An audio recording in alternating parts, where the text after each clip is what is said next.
Hey guys, it's Rich Boy J here back again with another video, and I have Garrett alongside me.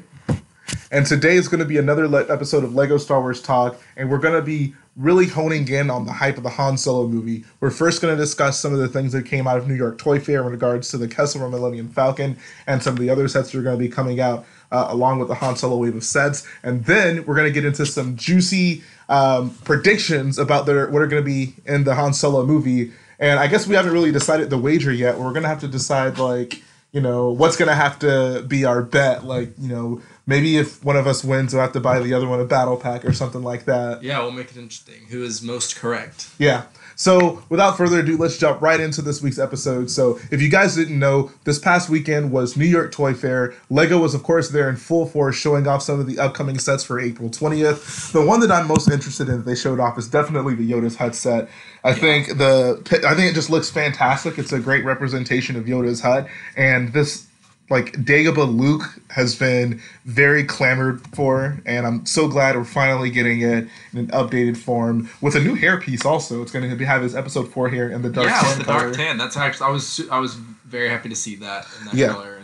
But yeah, no, I echo everything you said. It looks like a fantastic set, and it's going to look like it's an awesome kind of like follow up to the Octo set. You know, it's going to be.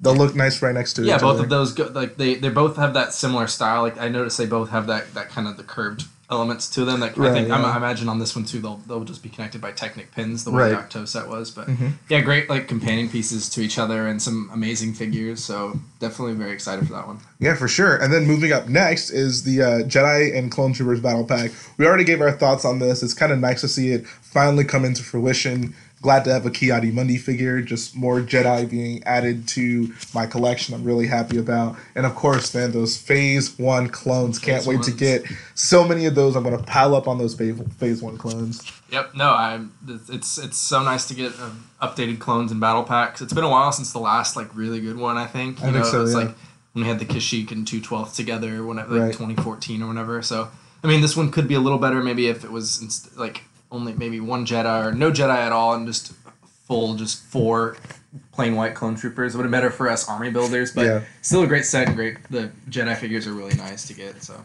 and then finally the newest thing they showed off was the Kessel Run Millennium Falcon, and I think the biggest thing coming out of this was the fact that added part that's between the two mandibles on the front is actually an escape pod. Yeah. So it's nice to finally have some clarification on, like, why that's there.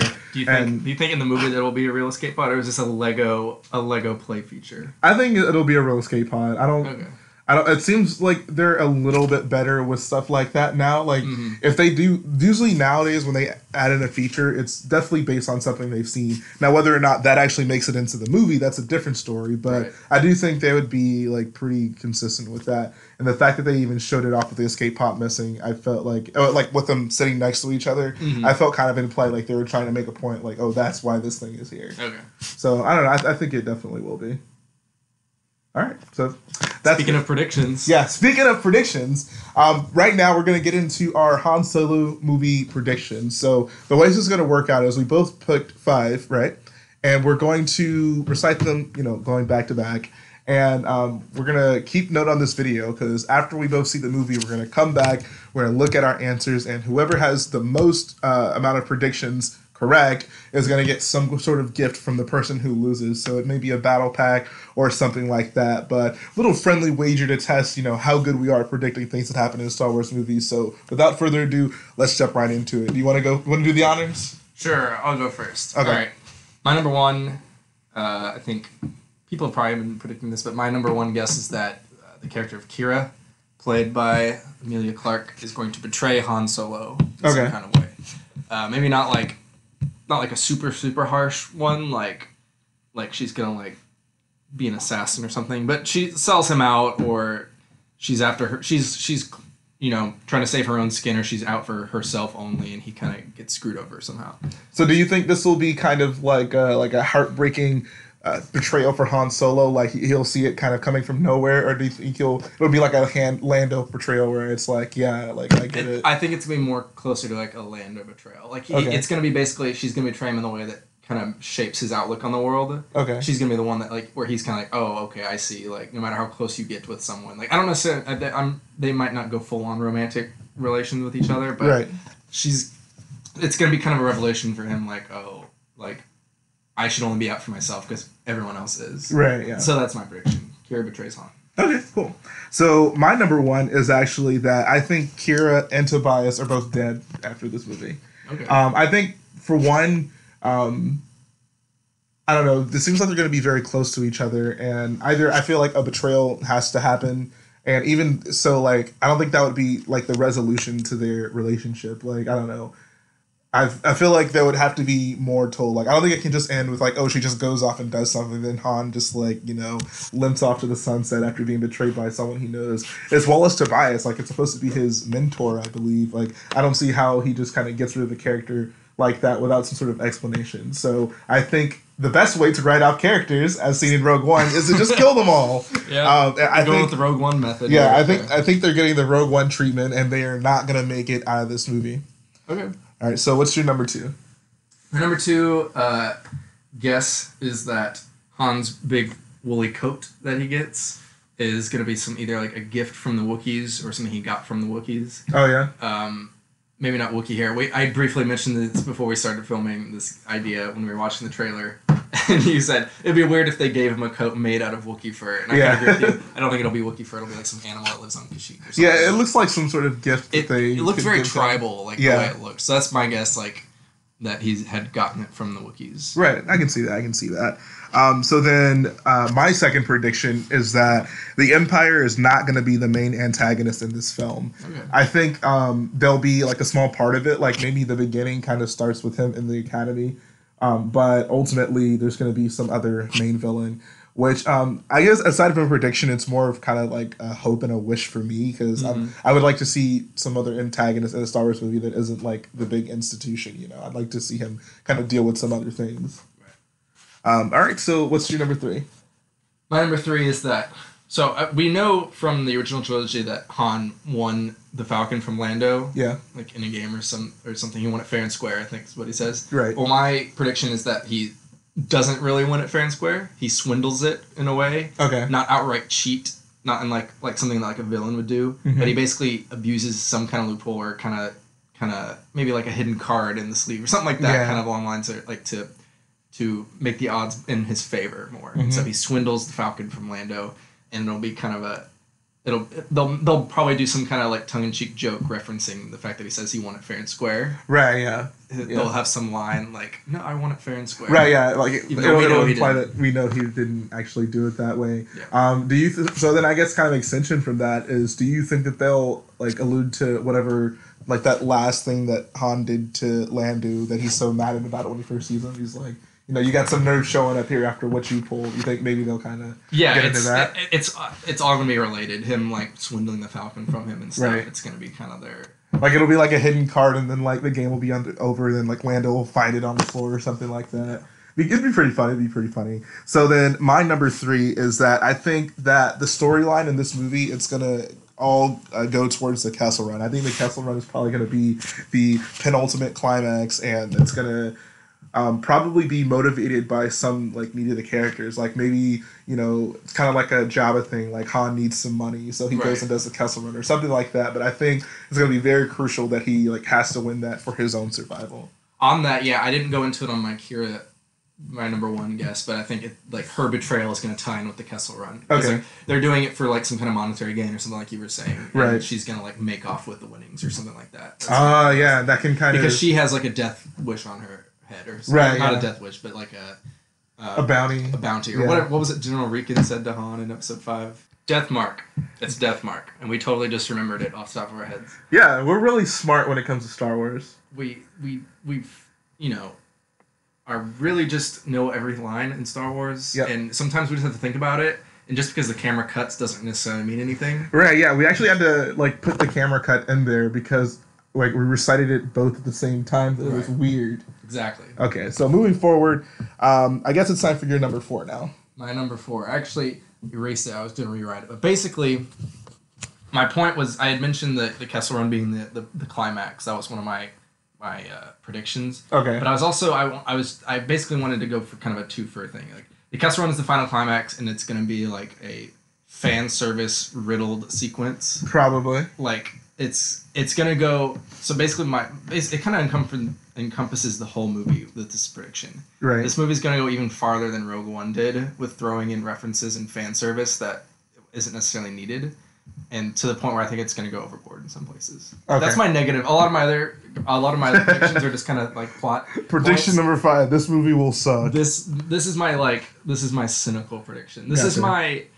the executive, since they fired the directors, they brought in Ron Howard, and a career movie maker guy that's worked with the studios. So this is like and episode 8 was kind of divisive among fans. So this is their staring it back towards exactly the fans and giving the fans what the fans want. This is what which is kind of sad that this is the movie that had to do that. Yeah, because the fans didn't want this movie. Exactly. But, that's my prediction. Okay, speaking of fan service, my number 4, I feel it's a little bit out there, but I think it's gonna happen. I think that R2 and C-3PO are going to be in this movie. Oh, for sure. I felt like, this will definitely have to stretch the furthest to get them in it, but I think that they're going to keep those two in the movies up until episode 9. I think after episode 9 with the new trilogies, those tropes are going to kind of be done with. They're going to move on from that, but I think they're going to keep the trend going up until episode 9. All right, so then what is your number 5? My number 5 is my big prediction. It's there's been like some shaky info on this out there, but my prediction is that Han meets Chewie before this movie starts. Oh, really? They're already friends. The movie's going to not go into that because I think they knew it would have been really hard to do that and make it like full story as magical. Yeah, and to have that just be a point that happens at the beginning. And with how strong the Han Solo and Chewbacca friendship is throughout the whole movies and how big of a deal it is, they just didn't want to worry about doing it justice. We'll just pick up right after. The only thing that throws a wrench in this a little bit is I think it was the Entertainment Weekly article was called part of their title was When Han Met Chewie, which made me think this does cover that.